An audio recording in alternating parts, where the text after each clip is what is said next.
প্রিয় দর্শকবৃন্দ, আসসালামু আলাইকুম ওয়া রাহমাতুল্লাহি ওয়া বারাকাতুহু। আজ আমরা জানব ইসলামে আজান গান কিভাবে শুরু হলো, কে প্রথম আজান দিলেন, আজানের শব্দ কিভাবে নির্ধারিত হলো। সবকিছু জানব সহিহ হাদিসের দলিল সহ। চলুন শুরু করি। আজানের প্রয়োজন কেন হলো? হিজরতের পর মদিনায় মুসলমানদের সংখ্যা বাড়তে থাকলো। 5 ওয়াক্ত নামাজ ফরজ হলেও নামাজের সময় জানানোর কোনো নির্ধারিত পদ্ধতি ছিল না। কেউ বলতো ঘন্টা বাজানো হোক, যেমনটা নাসারারা করে থাকে। কেউ বলতো সিঙ্গা ফুঁকতে হবে, ইহুদিদের মতো। কিন্তু রাসূলুল্লাহ সাল্লাল্লাহু আলাইহি ওয়াসাল্লাম বললেন, অন্য জাতির অনুকরণ আমরা করব না।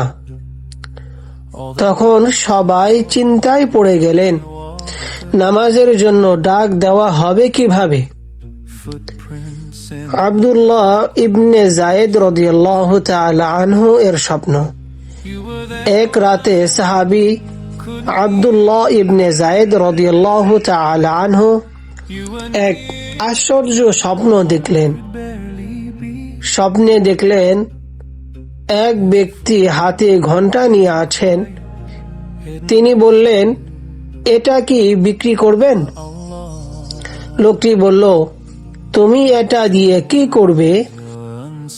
আব্দুল্লাহ রাদিয়াল্লাহু তাআলা আনহু বললেন, নামাজের জন্য লোক ডাকবো। তখন ওই ব্যক্তি বলল, আমি কি তোমাকে এর চেয়ে উত্তম কিছু শিখিয়ে দেব না? তারপর সে আজানের বাক্যগুলো তথা আল্লাহু আকবার, আল্লাহু আকবার, আল্লাহু আকবার, আল্লাহু আকবার শেষ পর্যন্ত তাকে শিখিয়ে দিলেন। রাসূলুল্লাহ সাল্লাল্লাহু আলাইহি ওয়াসাল্লাম এর অনুমোদন। সকালবেলা আব্দুল্লাহ রাদিয়াল্লাহু তাআলা আনহু রাসূলুল্লাহ সাল্লাল্লাহু আলাইহি ওয়াসাল্লাম এর কাছে স্বপ্নটি বললেন। নবী সাল্লাল্লাহু আলাইহি ওয়াসাল্লাম বলেন, ইন্নাহা লারুয়া হাক্কুন ইনশাআল্লাহ, নিশ্চয়ই এটি সত্য স্বপ্ন ইনশাআল্লাহ। দলিল সুনানে আবু দাউদ হাদিস নং 499, সুনানে তিরমিজি হাদিস নং 189। প্রথম আজান কে দিলেন?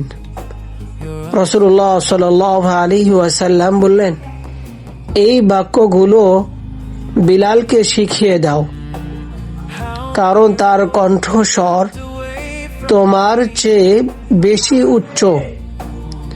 এভাবেই হযরত বিলাল রাদিয়াল্লাহু তাআলা আনহু ইসলামের ইতিহাসে প্রথম মুয়াজ্জিন হিসাবে প্রথম আজান প্রদান করেন।